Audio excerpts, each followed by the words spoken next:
Mga deposito. Mabuhay sa Office of Presidential Tenancies o ORT sa maikli. Sa bidyong ito, ipapakita ang tungkol sa deposito. Ang deposito ay ang bayad na nangungupahan sa nagpapaupa kung sakaling may nasira o nawala sa paupahan. Ang nagpapaupa kailangan itago ang pera at hindi pwedeng gastusin. Kailangan ibalik ng nagpapaupang deposito sa pagtapos ng pag-upa. Ang deposito ay hindi maaring lumagpas sa pagkaso ng bayad ng renta. Ang nagpapaupa ay maaari lamang humingi ng deposito sa simula ng pag-upa. Hindi maaring sumingil ng deposito kapag ang nangungupahan at nakakuha ng permiso sa social services. Maaring kalahati muna ibayad ng deposito, ngunit kailangan mabayaran ito ng buo na hindi lalagpas ng 2 buwan sa kanilang paglipat.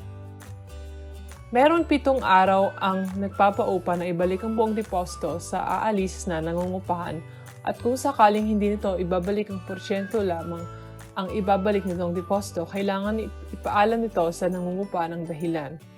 Kung hindi pumayag ang nangungupahan sa rason ng nagpapaupa, ipagpaalam sa ORT.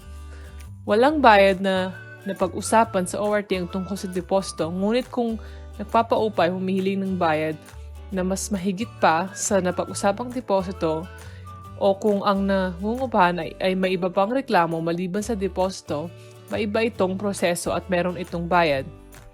Kung ang nagpapaupa ay pumayag na mag-alaga ng nangungupahan ng hayop sa loob o kapaligiran ng nasabing paupahan, maaring hindi na maibalik ang deposito ito para sa hayop o maaring sumingil ng dagdag na bayad sa upa. Ang mga deposito ay hindi maaaring lumagpas sa napagkasunduang upa.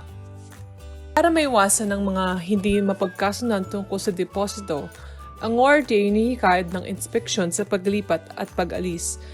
Ang Condition of Premises Checklist ay makukuha galing sa ORT, pero maaari din gumawa ng sariling listahan.